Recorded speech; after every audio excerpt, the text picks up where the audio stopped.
You are listening to purSUance Straight Out the Box. The power of collaboration, choice of freedom and liberation. Imagine hope, create action, visualize change. Go after the better you.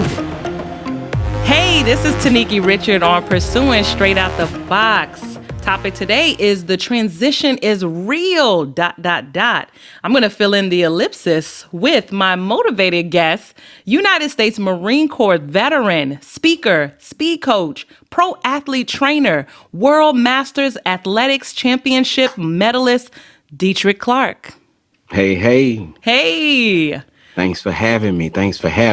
Hey, you all the way down in the Mississippi. Yeah. Hey. In the rainy sip. Right. And they're talking about snow is coming over here, but it never really does in Virginia. But I'm so grateful that you decided to do the show with me. It's been a long time. Oh, yeah. Super long time. And look, I'll do the show 10 times a week if I need to, man. Exactly. Well, look, I was so impressed when you got out of the Marine Corps and you headed down to New Orleans for a little while. And you ended up starring or appearing in the HBO series Treme. Yep. Yeah, you thought I forgot about that. How was that experience? Man, it was great. I'll give you a little background story on that. Coming up, I always joked and say, this face belongs on the tizoo. Always wanted to be on TV. And I was just in the kitchen one day and saw that they were casting for extras. So I was like, cool. I submit my name in the picture and, maybe I get paid $100 to stand in the background, just try and make a little money. But the casting agents ended up calling me and say, hey, we need you to be here and, wear this. And they ended up putting me in an orange jumpsuit. Right. And so it was cool, just kind of sitting back and watching, the stars of the series kind of, do their thing while you play your little background role. And, but it was more than a background role. You looked like you were really into the character. I think you was in season 1 or 2. It was season 1. I was actually in 2 episodes. Yes. In season 1. On the porch where old girl walked up to you. Yeah, Candy Alexander, who she loves veterans. Like, wow. I told her one day I want to do something, for veterans. Like once I get to where I'm going, I would like to open up like a homeless shelter for veterans. And, wow. She said, when you do that, she's like, you find me. Right. Because she actually worked in a VA hospital as like a little intern for a little bit. And she understands, what the veterans, go through and stuff like that. So it was cool, just connecting and meeting those people. And after I did when I was an extra, I said, you know what? This is cool, but, I don't like this. I want to be the guy on the other side of the camera. I want to be the guy that's speaking and, people are paying attention to. So they called me, the same cast agents called me back and said, hey, we have an audition for an energy commercial. Would you be interested in doing that? And I said, sure, why not? Anything can happen out of that. Exactly. So I went in and did the audition. They were like, man, you're pretty good. Did you go to school for acting or anything? And I was like, no, it's just something I always felt I'd be good at if I had an opportunity. You definitely had that natural feel on Treme. Well, I was impressed. it was, man, I won't even say it was nerve wracking because I was calm. The people made you feel like, hey, everything's gonna be okay. Now, you coming out of the Marine Corps and just jumping right into just acting or doing commercials, you're not a stranger to the entertainment industry. You used to rap. You were a music artist. Yeah. And for a while, that was my passion. Like I felt like that was gonna be my ticket. That would be my ticket to stardom. When you had posted your debut with your crew, I think y'all was called the Bricks or the Bricks. See, and it was all in the mall, and you got the CDs printed, posted. You was selling them. I really thought you was going to go all the way. I was going to see you on BET someday. And that was the dream. That was the goal. And, it never happened. But it's still on iTunes, man. It's Right. still getting some spins and a couple of dollars here and there. So I got you. Get you. you, Gotcha. Giddy up. yeah, Giddy up. like, oh man, we made it a little bit. But for one reason or another, things just didn't head in that direction after time. So I kind of look at a thing as bridging the part of life. Yeah. It kind of bridges the gap. There's certain things that take you through life experiences. So you're better prepared for your next opportunity, whatever that may be. Yeah. So I never really look at anything as, people might be, oh man, where it didn't work. So, maybe they kind of look at it as you failed in that aspect. It's like, no, I didn't fail. I grew. That's right. I grew from that. So looking back, it's like, hey, having the nickname Beast, right? Funny. Because I tried to leave that, where it was, and try That not was your to. rap name. Rap name was Right. Beast. Yep. So I carried the attitude, but when I met a certain demographic of people or what have you, hey, how you doing? I'm Dedrick, and man, it's funny. They started calling me Beast because I was, because of my approach with certain things and how I attacked certain things. Said, man, this guy is a beast, and I was like, well, that's my nickname. So, the CEO of a hospital calls me Beast. So, but I learned from that. I still love music itself. Got a song I did probably a few years ago. Man, it's circulating on iTunes. What's It it was on my called? guy. That's him. Okay. I had to send it to you. Right. You definitely got to. And I'll Yeah. post it and do whatever I can to promote it, because I know you're definitely talented in many facets and areas. But I remember when you got out the military. Let's talk about that transition. It wasn't the best or ideal for you, the way that you decided to get out. Can you talk about that? Nah, I mean it was tough. I honestly I wasn't ready to leave the Marine Corps. Right. But through circumstances, I was kind of pushed into a corner. Yeah. Like, hey, re-enlist and go this way, or just get out. And it was like, okay, well, after trying to bargain, and hey, what if I wanted to go to the drill field, but the Marine Corps was like, hey, you have recruiting orders, and I was like, man, I don't even have enough time left. Yeah. Um, so it was like, well, either you re-enlist and take these orders, and we were getting ready to deploy to Iraq at the same time. So it was like, okay, well, look, I want to deploy with my Marines. Yeah. I've been with these guys for years, man, and now we're about to go to Iraq. I don't want to go recruiting, Yeah. actually re-enlist to go recruiting when we're getting ready to go to Iraq. And, they just weren't having it. And I was like, okay, cool. Well, I'll just go to Iraq. I'll, do my time with my Marines, and, I'll come back to the States and I'll get out. So it was kind of it was kind of like a blitz. Yeah. And now you just have to react. You have to respond, and it's like a quarterback. You don't know where the blitz is coming from, but it's coming. You only have a little time to make a decision because, time is ticking. So I wasn't physically, I was, in great shape, but mentally I wasn't in the best position that I wanted to be in. Yeah. Because, things happen for a reason. But, getting out, I mean, it was hard, because I went from, having, being in charge of people, having responsibilities, to just having that structure to now it's nothing, So what do? Well, I mean, you had to find a way to cope. So, man, my way of coping, man, I was a straight alcoholic. Like, Yeah.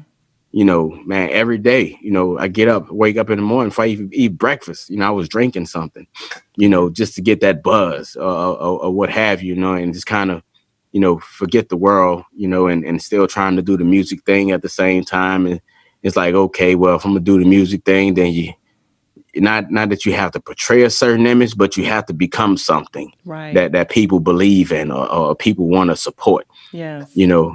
So it was, man, straight party life, party. And I didn't make the best decisions, so I'm not going to say, hey, you know what, man, it was just rough. You know, I made some bad decisions along the way, but you know, at the same time, I believe when you surround yourself with good people will remind you of who you are, right?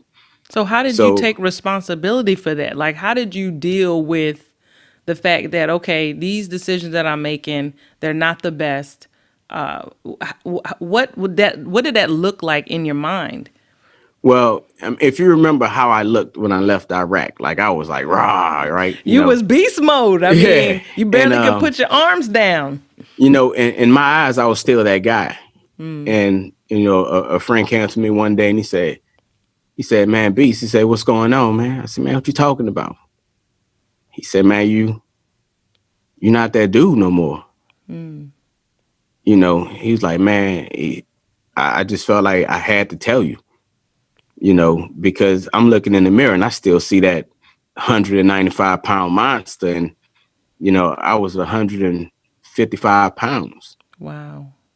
And, you know, it was kind of like a wake up call because when he told me that, you know, he brought me like a set of dumbbells and he was like, you know, get back to who you are. Right. You know, you operate better that way. And, you know, I took it to heart. Like I didn't feel disrespected. You know, I felt like here's a slap in the face. You know, somebody's telling you, hey, you know, I believe in you, but get back to who you are. You've become something else. So that was my wake up call. And you know, I remember sitting, you know, you sit in the meeting, you know, seps and taps and all that stuff. You sit through the Yeah, it's meetings. where they ready to push you on out, saying thank you for your service. Right. They You give you know, those hey, classes. put your wallet in your left pocket, you know, make sure you tie your tie and all this good stuff. And and I remember, you know, sitting there and they said, you know, 50% of the veterans are going to be homeless. And I said, man, that sucks. And they said the majority of that will be women. And I was like, man, that sucks even worse. And, you know, they went into, you know, because women are independent and, you know, so they're going to try to make things work, Yep. you know. Right now, they So have veteran women and their children in Walmart parking lots, homeless. Some of them sleeping in their cars. Some of them don't know where their next meal is going to come from. I've been out there ministering to them, giving them right. resources. It's a real problem. It is. And, you know, kind of fast forward a little bit, you know, I went home. I went back to New Orleans for a wedding and I actually had to borrow money from a friend to be able to make it, you know, to the wedding. And, and I remember standing in my mom's kitchen. I'm in my early 30s, maybe, you know, somewhere in there. And I looked at her, I'm like, I'm homeless. Wow. And, you know, she patted me on my back and she was like, you know, as long as I'm your mother, you'll never be homeless, you know, and it took a lot, you know, because I've done all this stuff, you know, Right. and now how did I get to this point of, you know, being homeless, being jobless, because you get out and there's that sense of independence. Like I didn't want to work for anybody else. Like this is all or nothing. Either I'm gonna be a superstar rapper, producer, you know, something, but I'm not going to punch anybody's clock. Like, and that was my mindset. Did you feel like Now, you could reach out to your veteran buddies? you know, I felt I could have, but I was like, hey, this is something that I created, so I have to stand on this. You know, because a lot of times, you know that there's that pillow to fall back on, right? Yep. You know, so knowing that, you know, people fall back easily, you know, but the floor is a hard place to sleep on, you know. So hey, sometimes, hey, if that's the bed you made and it's down there on the floor, man, you need to lay down there and go to sleep, you know. Wow. And while you're down there, you'll figure out, man, you know what, this sucks. Okay, how did I get here? How do I get back to my bed? Right? Right. You know, how do I get back to that comfort zone right now? Because this is not me and this is where I shouldn't be. So, you know, man, it's crazy because what happened was I still didn't work for anybody. And this was during like the Saints Super Bowl run. And my sister, she works for the Saints, and her husband at the time, he was cutting hair for the Saints.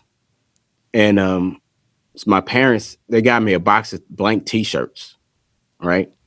And I got some fabric paint, and I just started painting. Wow. I started painting on shirts and selling them, just hand painted. So that season, the Saints won the Super Bowl. Like I did shirts for the whole defense. So let me back up real quick. Not only are Mhm. you a rapper, actor, natural actor, you paint too? Yeah, yeah. Wow.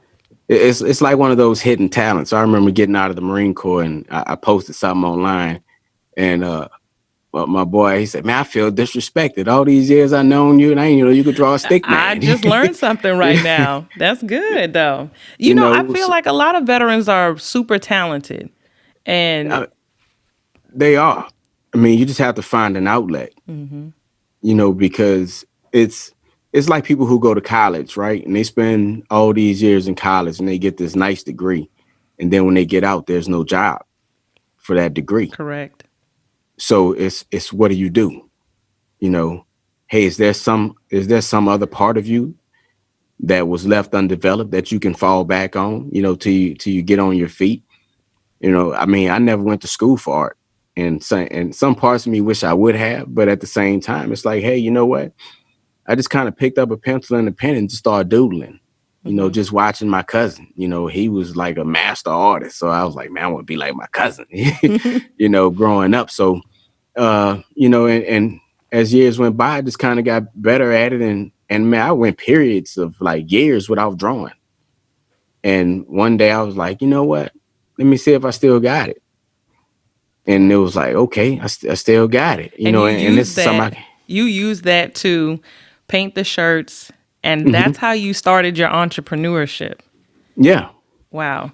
And it just started bridging the gap. So it went from, now you're doing shirts, so you can do your own marketing. You can do your own design, and which I still reach out to other artists, other designers to do stuff for me, because people have different visions, That's right. right? So, I find different people that, I have trust and confidence in, and say, hey, this is what I'm thinking, you know, make something of that, and then, shoot it back to me. And then, we have like this little creative, going back and forth of, hey man, can you do this and can you do that? And it's like, yeah, cool.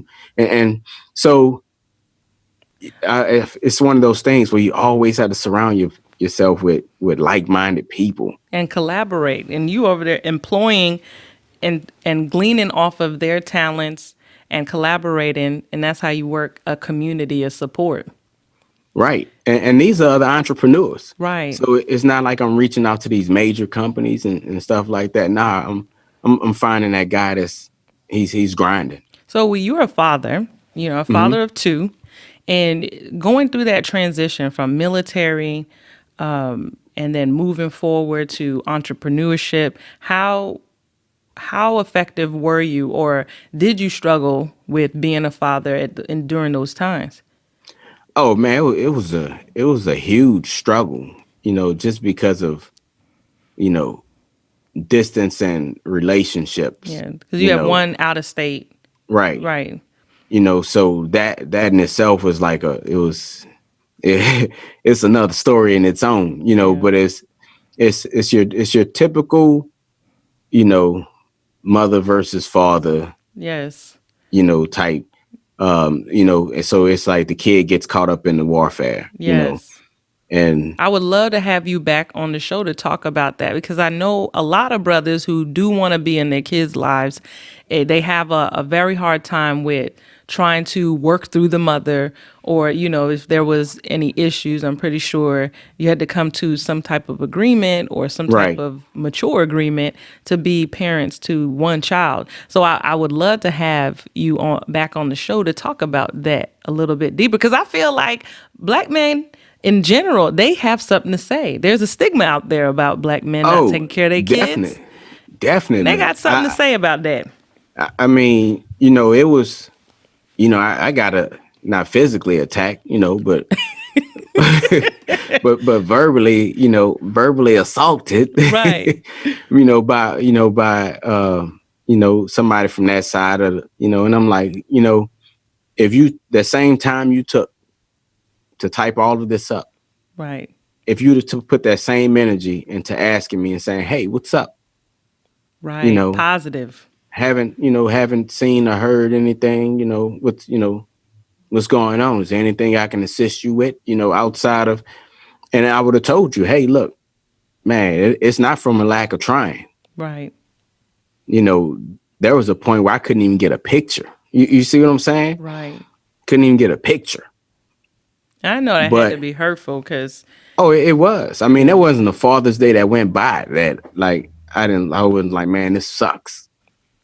Yeah. Like I turned to like the Grinch, Hmm. because it's like, I can't celebrate this because I don't feel like I'm fulfilling what this means. Right. And it's not by my own doing. My hands are tied in the situation because, if anybody's ever been through this, it's always going to be on the side of the mother. I mean, I think You times know, is changing now because, a I lot of mean, fathers are speaking up for their kids now. And because they're speaking up and because they want to be so involved, I think it was like that back in the day. But I yeah, think, you being in, social, yeah, social media helps yeah, out a lot. social media. I mean, social media helped me out, because, that was the way that I was able to see my son, whether it was going on somebody else's page and like stealing a picture of him off their page, Right. off a family member's page. Like that's what I had to resort to, just to see how my son was developing, and this, that, and the third. And, it's like, well, why didn't you, take a trip out there? Well, I mean, that's cool, what I'm saying? But there is also that unknown of, okay, what if I do Go to take this trip jail. out there and I get into an altercation? That's right. Now I'm locked up 5 states away from, and I don't know anybody out here. Right. So things like that play into your mindset. And I'm not afraid of an altercation, but at the same time, some things are, it's better just to sit back and let things kind of play Till out. cooler heads prevail.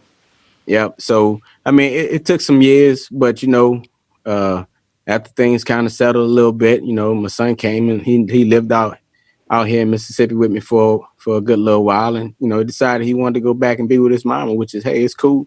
We still keep in touch. He'll FaceTime me or something. And I talk to him about sports and grades and just life in general. Hey, how's it going out there? You keeping a cool head and things like that. So, our relationship, is great, as far as, from my standpoint, it's great. So, I mean, sometimes, man, you just have to give things time, and it sucks. Right. It sucks, man. Cause I mean, cause you kind of look around and you see everybody else enjoying this time, Enjoying being, yes, with the and kids. right. And you're missing that, and you can't get that back. Like, you know, I sorry. definitely understand how you can't get that time back. More so in a different way, because when we was in Iraq, that for like 13 months, my son, he was 1. When I came back, he was, walking, talking, singing. I really thought he was gonna forget about me, but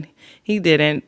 And I was glad for that because of those CDs and DVDs they let us do to Right. send home when you back in Iraq. And that was helpful. But I definitely know that pain of being away from your child and not being able to interact with them. So I know that's tough. Right. I'm glad that you were still able to work through that. And it seemed like you worked through a lot of different trials and tribulations, even while trying to get out. So how does that translate or correlate to now you being a pro athlete coach? You're a speed coach, you're a speaker. You talk to, athletes who want to get better, be better. You have a website called BeastBuiltAthletics.com. And there's some pretty good stuff on there about 4 things an athlete controls. It said number 1, self-discipline, 2, conditioning, 3, your own body, and 4, your character. Why are those 4 things so important when it comes to the 4 things that an athlete can control? Because those are the only things you control. You can't control the weather. I can't control I can't control coach's mindset of if he's going to call my play, or if he's going to put me in the game, and things of that nature. So I tell hey, take charge of the things that you can control. Right. If you're out of shape, that's your fault. That's not coach's fault. If you get in there and you make a mental mistake, that's your fault. It's not the coach's fault. If your agility and things aren't on point, that's your fault. If your character is flawed, that's your fault. You can't blame that on somebody else. Right. So, everybody's quick to play the blame game these days. Where he didn't do this or she didn't do that. And it's like, okay, but what did you do? What did you do to control that? So I try to stay inside of my bubble, and I control things that are in my bubble. And I understand when I'm dealing with certain people are going to be a certain way. So I've already built my buffer up towards that. So when I talk to you, I already know what to expect. If you surprise me with something different, then hey, great. You know what I'm saying? Like I was definitely not expecting that. Right.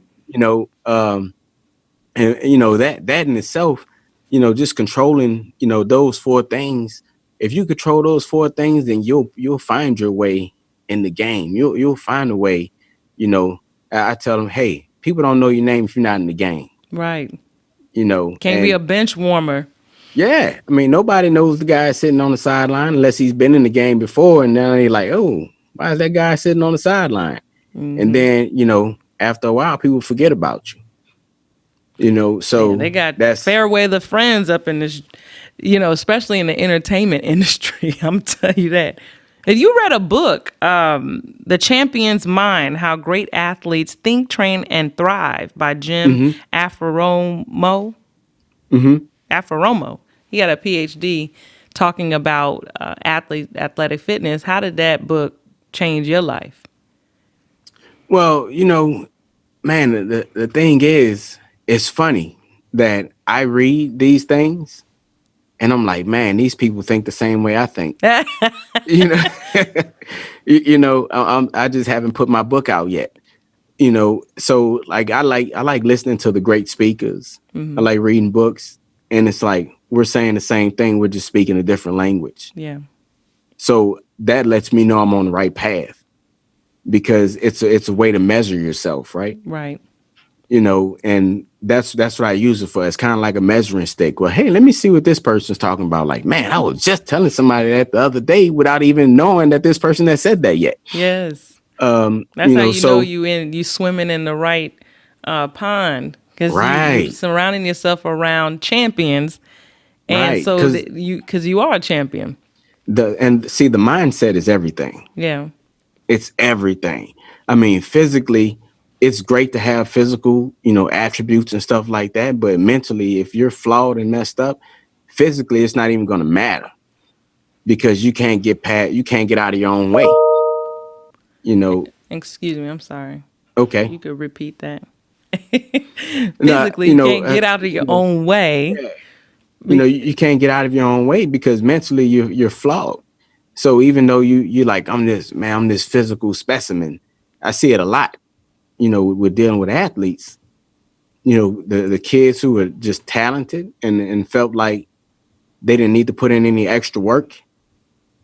I tend to see them come back home in a year or two, because they didn't make it where they went. Yeah. Because they weren't ready to work. And, so that's, going through the hard times and all that stuff, man, it just, you work your way out of that. I mean, there's no way around it. Like, either you're going to work your way out of it or you're going to stay where you're at. And you made a good point when you said on the four things as an athlete, what you can control is your self-discipline. Mm-hmm. So let's talk a little bit about the self-discipline, because there are a lot of people out there who struggle with weight, struggle with just trying to get themselves physically fit in their mind. They want to, me included in some of those people. Look, I had the whole, I'm a Marine, I can do this. And trust me, when I got out, I tried every single thing that I could think of while in the military. And why none of that works? Tell me what needs to happen in a person's life where the discipline with weight or nutrition has to shift. Yeah, it's because you removed the structure. Okay. Like there was a structure there that held you to standards. Okay. It held your discipline accountable. Like you had to show up at formations on time. You had to show up for PT on time. You had to go PT. These are things that you had to do. So in your mind, you already knew, hey, Monday, Wednesday, and Friday is PT. Thursday we field day. Like you knew that. And there was no way around that because you were going to be held accountable for that. Whether you missed a formation or if you showed up late or if you fell out of a run, You get whatever busted it was. down. That's right. Right. BCP. Yeah, what I'm saying? Pork chopper tune, baby. Yeah. Here you come. Body composition program. So, those are the things that, when people get out, that's what they miss, coming from a military standpoint. Yeah. Now, for people who weren't in the military, they need a structure. Okay. So they need to find structure. And once they find that structure, they have to buy into that structure. They have to believe in that structure. And most of all, they have to believe in themselves. I say, hey, look, it's going to take time. You have to understand it took time to get to where you're at. It's going to take time, to get to where you're going. If you drive 2 hours, it's probably going to take you about 2 hours to get back. Right. you know, you know what I'm Right. saying? If you're structured, right? If you're driving the same speed limit, same, situation, but understand that sometimes there are going to be roadblocks, so you might have to go around or, whatever it is. So I try to prepare people for the tough mindset. Like, hey, this ain't going to be easy. Right. There's no straight road. And that's what everybody thinks is going to be a straight path. And they look at the next person like, well, man, this person, they lost 20 pounds in 2 weeks. How can you're not them? Right. You So know, is it the elite training? Because that's what you specialize in, elite training versus just a regular workout. Is it really that simple? Is the mentality? Or is it the physical effort or the energy? I mean, it's going to come down to effort, period. But weak minds yield weak efforts. Had weak results. You know what I'm saying? Yes. So it's like, man, well, this sucks. Yeah, like, yeah, I mean, it sucks. And, I say, hey, look, let me paint a picture for you. 10 push-ups, do they hurt? Yeah, I'm having a hard time doing 10 push-ups. I said, well, I can make 10 push-ups hurt too. I said, because if I put a more forceful effort into those push-ups, then it's taking more energy to get those push-ups done. So we're just on different levels, but at the same time, my mindset will make those 10 push-ups hurt. I can get down and do 10 easy push-ups, but have I gotten anything from that? No. So let me do the push-ups with the clap or something. Right. Let me put my feet up on the bench, and do these 10 Cause push-ups. resistance. Yeah, so let me make this a little more difficult, because I've graduated from that point of, just doing it the easy way.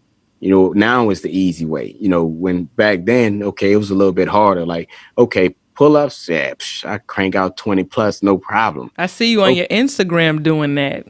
Yeah, so now it's like, okay, well, let me do pull-ups with some weights hanging off me, so I'm gonna make that tougher. And so instead of just getting up there and just doing 20 regular pull-ups, now I have to find ways to make it more complicated. So it's the same way with, when you train in a regular person and you train the elite athlete. Like, I have to make this more challenging for them, but I'm gonna make you question yourself. Right. Right. Right. I'm gonna make you say, man, is this really what I want to do? because if it is, you need to have that conversation with yourself. Everybody needs to have that conversation. Entrepreneur, you going to school, or whatever, you have to have that question. You have to ask yourself, is it worth it? Right. And if the answer is yes, then you push forward. You realize, hey, this is going to suck, but it's going to take a monumental effort to get to where I want to be. And you do this elite training and coaching at Body Shop Edge. Mm-hmm. It's a place that they do what hybrid fitness environment. They have Hmm. like this type of different type of environment. Talk about that hybrid fitness. What is that about? Well, the thing is, you kind of want to change the game, right? Everybody's doing things a certain type of way. Either your gym does this or they do that. This is what you're known for. It's like, okay, now when I think about equipment, you know, and that in itself kind of went back to the Marine Corps. We never had the most. And for a while we didn't have the best. Now we got all kind of beautiful things. you, you know, but it's because, hey, what did I do? I just made you more lethal, by giving you these tools. It's not as many as these other people, but so what I did was I said, okay, what do I need to get to actually change people, to make people actually work and not a machine doing the work for them? Where you have all these fancy machines, they're cool, but these fancy machines you're loading all these weights up on, it's awesome, but at the same time, now the machine is creating leverage instead of you creating leverage. Right. So in real life, when you have to create some leverage, there's nothing there. But you're remembering all this stuff that you did in the gym and you're wondering, like, why can't I do this? So it was like, okay, let me change the game a little bit. People who, get out of that conventional thinking, get out of that conventional mindset. We're going to push sleds. We're going to pull sleds. My treadmills, they have no motor. You are the motor. You're going to make them work. My bikes, yeah, they don't have a motor. There's just effort. I got roars. That's effort. And the other equipment that I have is based more on a performance standpoint. Like, how is this going to translate to this person running faster or moving a little bit better? Because when we think about people running, we always think about athletes, right? Yeah. But think about the grandparents that want to run around the yard with their kids, Right. with their grandkids, and the parents that want to play with their kids and stuff like that. Well, they want to run around a little bit too. So we're gonna move around. We're gonna do some posture correcting stuff, and training and everything like that. So it was kind of, okay, let me get outside of just bodybuilding for a second. Right. you know which, hey, I got muscle heads that want to come in and get buff, and we get it on. So it's an environment that's pretty much built for anybody who wants to achieve, a greater them, And you from. want to be that person to help them transition, just like how you transition through your struggles. Now you help Mhm. them from where they're at to transition to be successful as well. Right. Because Yeah. as a trainer, you have to understand, when people coming to you, these are broken people. Yes. They're looking for somebody to help them. Yes. Hey, can you help me get stronger? Can you help me lose weight? Yeah. Can you help me live a better lifestyle? So you know what? I'm not going to a broke banker. Right.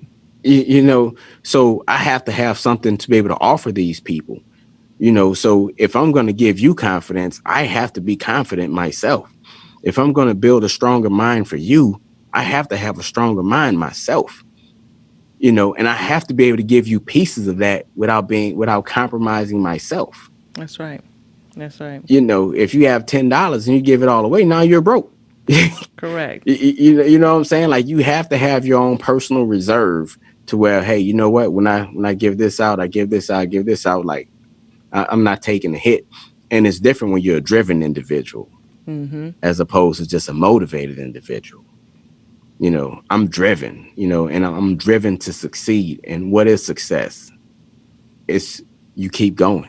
That's what success is. Like, Yeah. you keep going. No matter You what.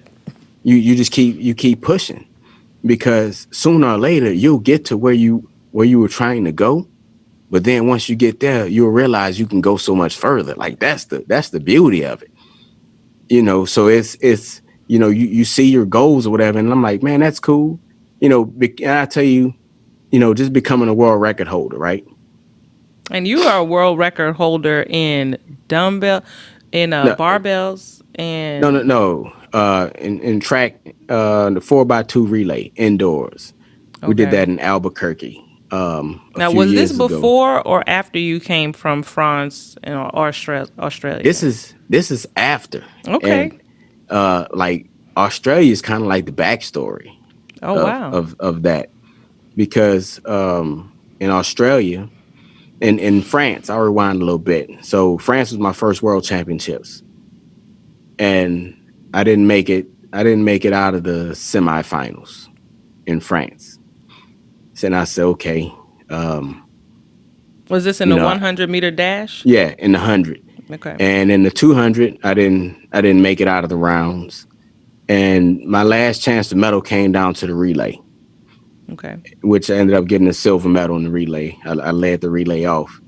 And that in itself was like, I was like, yes, finally, Yeah. like I'm like a world medalist, right? Yes. Dreamed about this as a kid, and now here I am running for Team USA.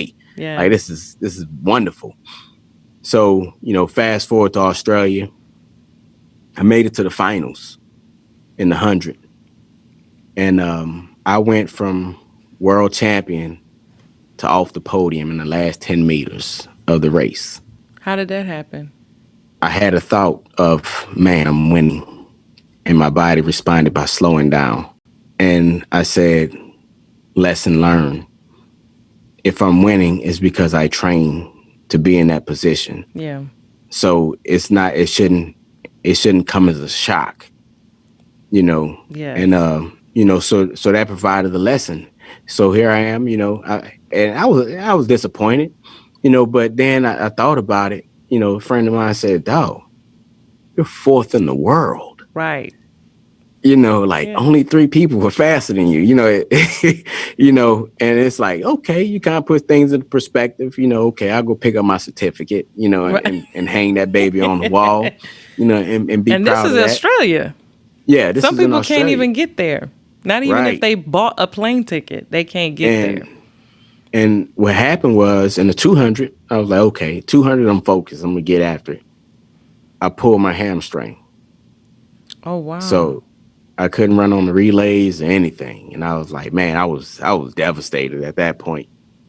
And I mean, I soaked it in for about an hour. And I said, hey, you know what? It's back to the drawing board, baby. You know what I'm saying? Hey, setbacks happen. It is what it is. It's part of the territory. Yeah. Let's get back. So I went through this whole transition of changing my technique up and everything, because, other people who were at the track meet was like, man, if you had better technique, you'd be world champion right now. So I was like, okay. And there was more than one person that told me that. And these were respectable people. One of them was a world champion, in another age group. So I was like, okay, boom. So I got back to work. And I asked a kid one day, I said, let me ask you something. I said, what are you thinking about when you're training?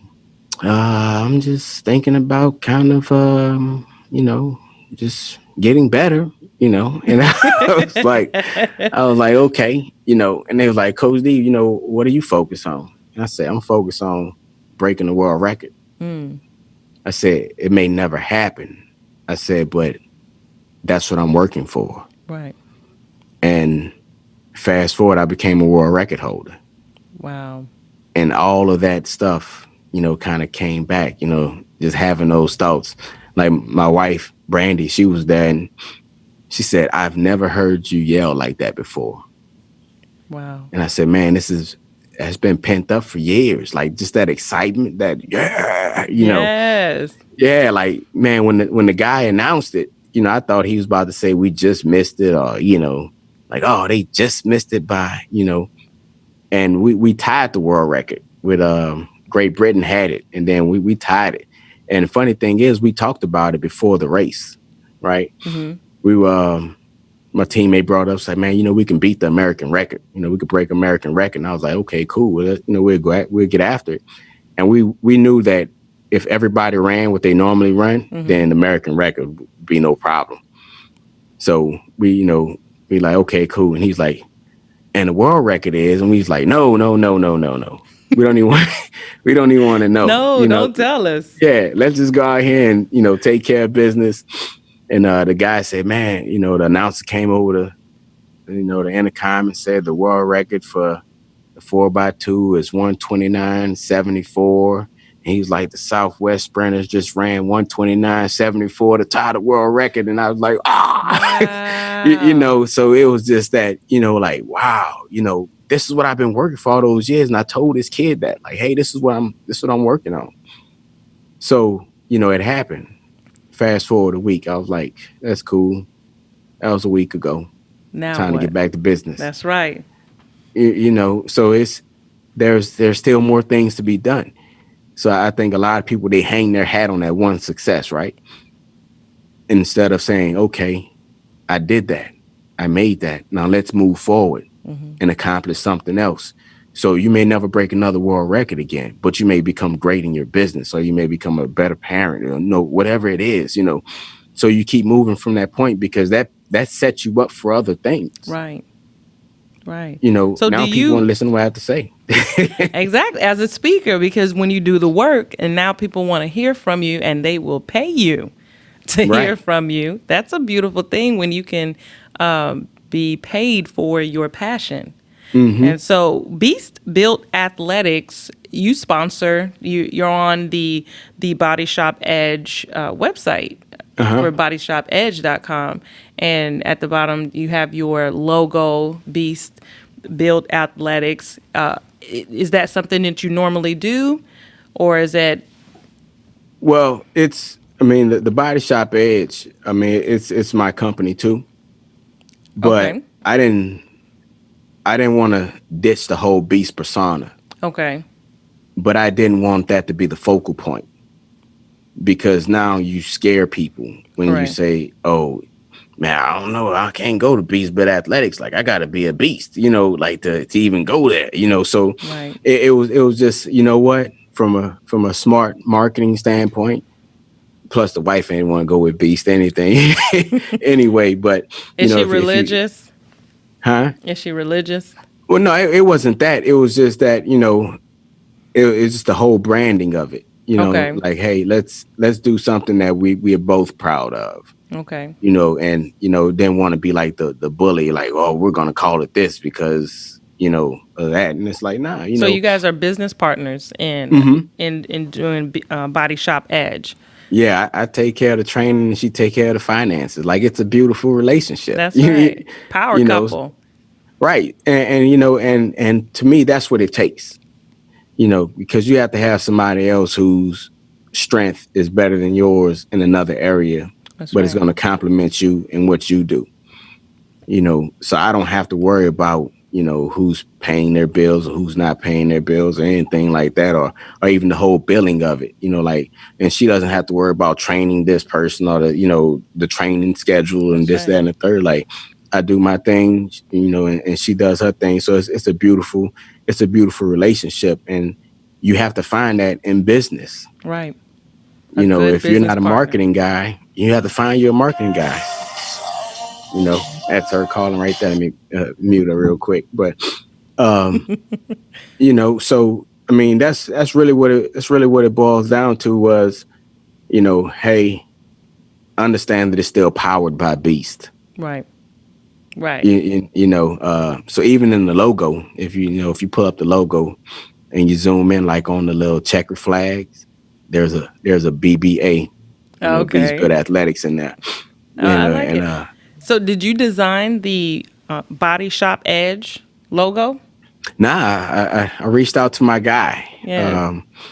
I reached out to my guy, and More of the collaboration that we were talking yeah, about. well, I met Steve in France, and I said, hey, or even then he told me he was doing this marketing thing, and at the time I was working, for somebody else. I hadn't stepped out and started doing my own thing yet, and once we decided to step out and do our own thing, the body shop. I said, hey, Steve, I need a logo. The Body Shop Edge, that's the name we're going with. And he's like, okay, cool, I got you. And it's looking at, like, he sent the sketch back, and then he sent something else back, and you could just see him building on Yes. his original idea Yeah. until it became, what you see now. And it was just a beautiful process Yeah. of, here's another entrepreneur, man. He's been in the game doing stuff, and that was my opportunity. 'Cause, I mean, we're like brothers, you know. Yeah. His daughter and Ava like the same age. You know, it's crazy, like the similarities, Yes. you know, that are there. And you know, so that's how we came. And the name itself, it means something because, you know, back in the days I used to say, you know, I'm going to the body shop. That's why I used to call it a gym. You Wow. know, I'm heading to the body shop to work on my frame. You know, That's you know, right. you do legs, you're going to work on your wheels. The mechanic spin Yeah. on working out. So let me get into this part right here. Hmm.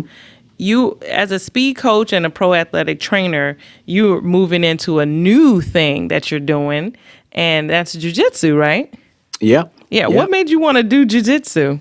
Man, I was taking martial arts a few years ago, but then my schedule got hectic. So like during the evenings, like there's no way I could go do a class or anything. And you know, jujitsu, it's always been interesting to me because I used to watch like UFC and stuff like that, and they used to talk about, oh, this guy does jujitsu and he's gonna choke this guy, and you know, and I was like, oh man, you know, so I was watching that, and there's a guy named Chris who came in, you know, one day, and he said, hey, you know, would you mind if we did like a little seminar, you know, for women, like a little self defense seminar on a Saturday or something. You know, I was like, nah, man, you know, we're game. Um, you know, I make some flyers, you know, some stuff like that. If you already have some people interested, great.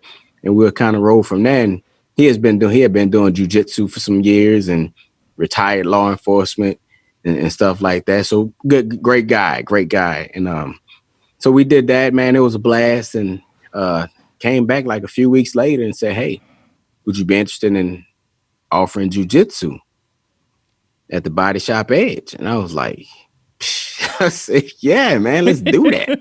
You know, Okay. like I didn't even have to think about that. Yeah. You know, I always just sat down and just thought about, you know, kicked around cost and, you know, stuff like that and just hammering out those little details and stuff like that. And I was like, man, that's perfect because now that's in house. So now I can go in here, I could do jujitsu. If a client walks in, I can say, give me 5 minutes while I choke this person out real quick.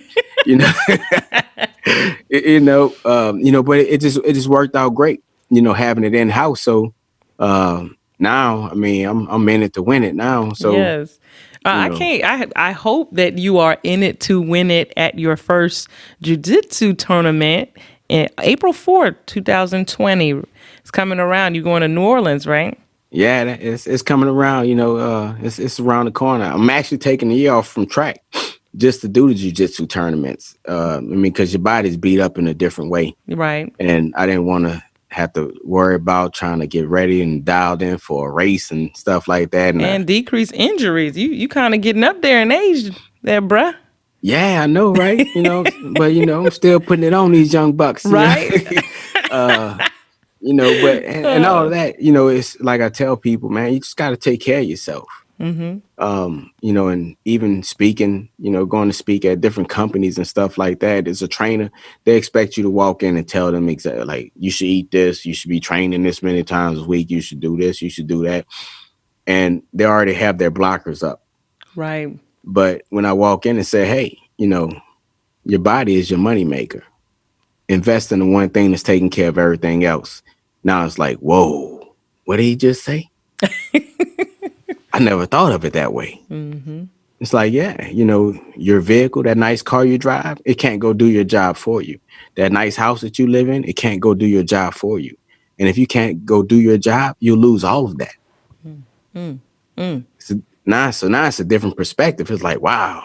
It's like, yeah, you know, so just like you invest in everything else, you know, you invest in internet and all this and those things, like you can't spend $50, $75, whatever it is a month to take care of the moneymaker. That's you, you That's know. right. So find that time, invest in yourself. And I can tell, you know, what I do doesn't guarantee that I'll live a longer life than anybody else. But what it does do, it makes sure that I live a higher quality life than other people. Wow. Because now I don't have those limitations of I can't go out and run around the yard with my daughter or, do these things. So, people, they're like, oh, that makes sense. And I've seen that. I've seen grandparents who are looking at another set of grandparents and you can just kind of see in their eyes that they wish that they can be doing what they're doing. And so I think about my kids. This is not just for me. This is for my kids. Because when my kids are in the prime of their life, they shouldn't have to be taking care of me because I made poor lifestyle decisions. They should be going to college, traveling the world and doing whatever. If daddy gets to the point where he can't take care of himself, then daddy's nearing the end. Yeah. Well, it seems as though with you, Dedrick, this is just the beginning. You definitely have a drive that is very inspiring. I hope that you come back on the show and visit us again. We'll talk it up again about fathers and even Black fathers in America.